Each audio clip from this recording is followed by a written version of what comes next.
Revealed, the conversation between Carlos Alcaraz and Aryna Sabalenka in Indian Wells Masters. Stay until the end to discover all the details.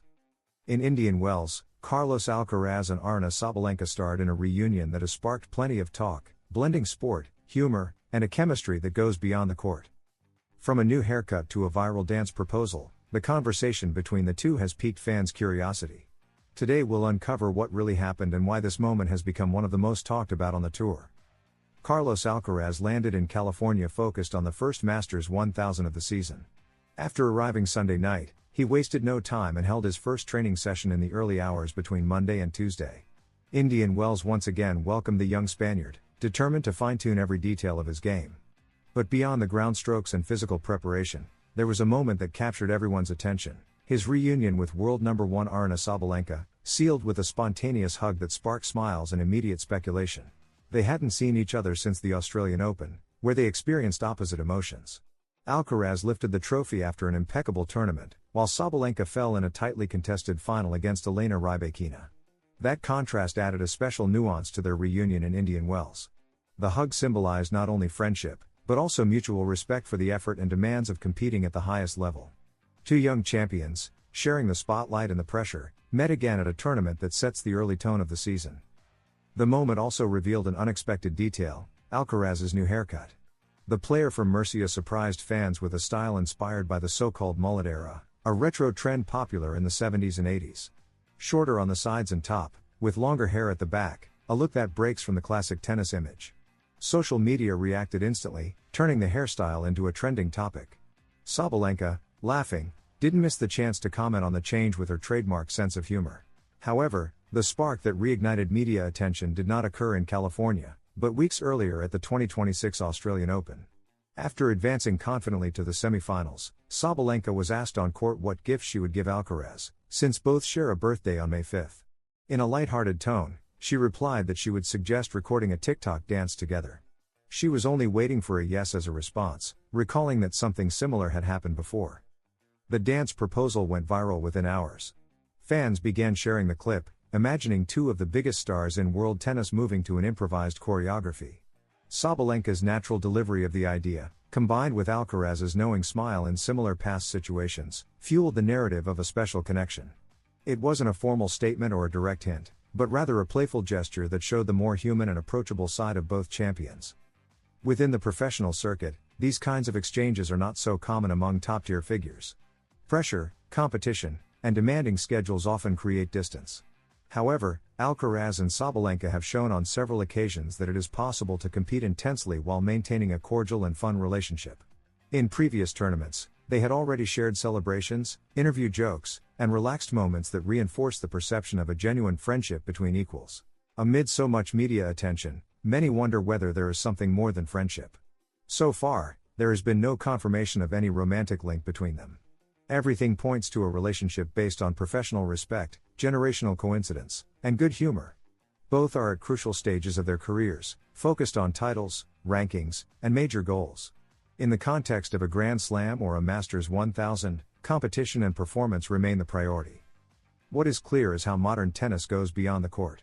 Social media amplifies every gesture, comment, and shared smile. A hug during practice or a joke about a dance can travel around the world in seconds. If that joint TikTok is eventually recorded, it will be just another anecdote in a story marked by chemistry, a visible, fresh, and spontaneous friendship that connects with a new generation of fans. Spanish tennis player Jaume Munar, speaking on Eurosport, said it is a joy for Spanish tennis that right after Rafael Nadal came Carlos Alcaraz. It doesn't surprise me that Spanish tennis has produced another champion after Rafa Nadal, but it is curious that we have a guy who aspires to everything. Still keeping the distance with Rafa. Once again we have a contender at every Grand Slam. For the people, it's spectacular. It doesn't surprise me because in Spain we have many tools to build very good players. We have tradition, good coaches. Munar said. On Yannick Sinner, he broke down their differences. I love their rivalry. Carlos is very entertaining to watch, he enjoys what he does and transmits that. On the other side, you have another player with a different energy. He wants to improve and chase Carlos. He's a calmer guy, sometimes he seems like ice. We have that clash of personalities. They are two incredible players with different styles. I think both have accepted that role and have absolute respect for each other, Munar added. Munar praised Alcaraz and his battle with Sinner on Eurosport. "I see Carlos a step ahead." The Mallorca-born player, recovering from an arm injury, explained that he sees Carlos a step ahead, although both have absolute respect for each other, which makes the rivalry even more attractive. Alcaraz announces his biggest change within the professional circuit. After the ban in Melbourne, the men's circuit authorizes performance devices on court. The technology could be used in Indian Wells. Doubts flooded both social media and the circuit itself when, during the Australian Open, the world number one was asked to remove his Whoop wristband before the start of his fourth-round match against Tommy Paul. A decision that, although not to the Merchant's liking, did not unsettle him enough to prevent his victory, 7-6, 6-4, 7-5. Hypotheses ranged from fears of communication with betting sectors to technological doping or improper technical measurements, all compounded by the lack of official approval for certain products. In Hoop's case, far from dramatizing the situation after coming under the spotlight, they used the controversy as a marketing move, sending smart performance apparel to figures such as Sinner, Sabalenka, and Alcaraz himself so they could continue tracking their data. After reviewing the situation and once the controversy cooled down, the men's circuit made its stance official through a statement. The board has approved a rule expanding the range of permitted wearable device providers and authorizing their on-court use by players in ATP competitions. Thus, the reigning Australian Open champion will be able to continue setting trends with devices that are no longer on the list of prohibited accessories. What changes with the rule implemented by the ATP Tour?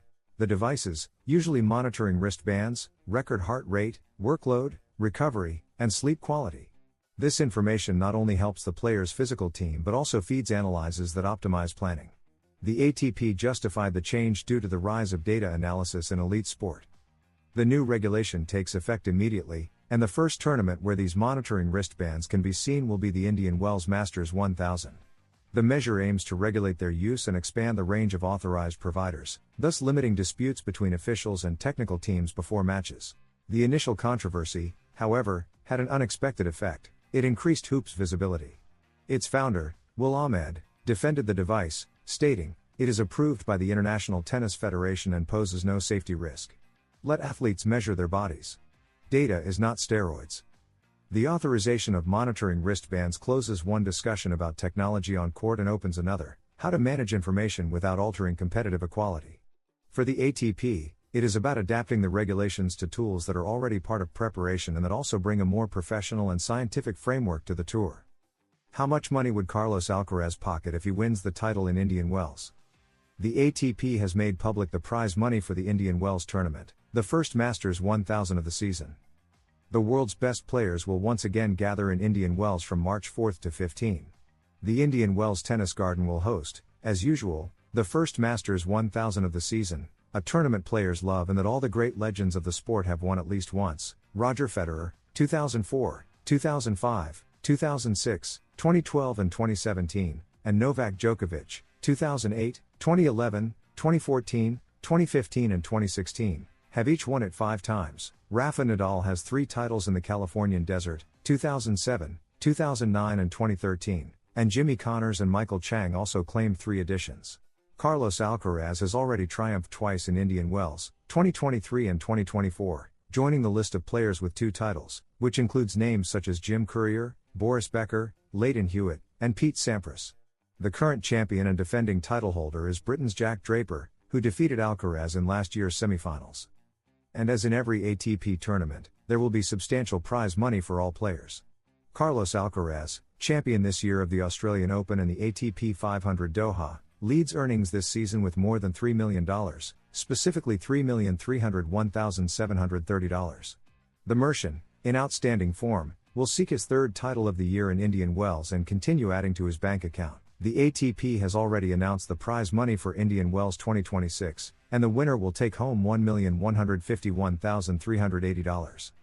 The runner-up will receive $612,340. Semi-finalists will earn $340,190.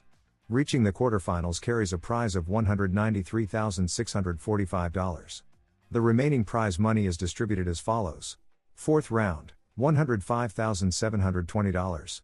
3rd round, $61,865. 2nd round, $36,110.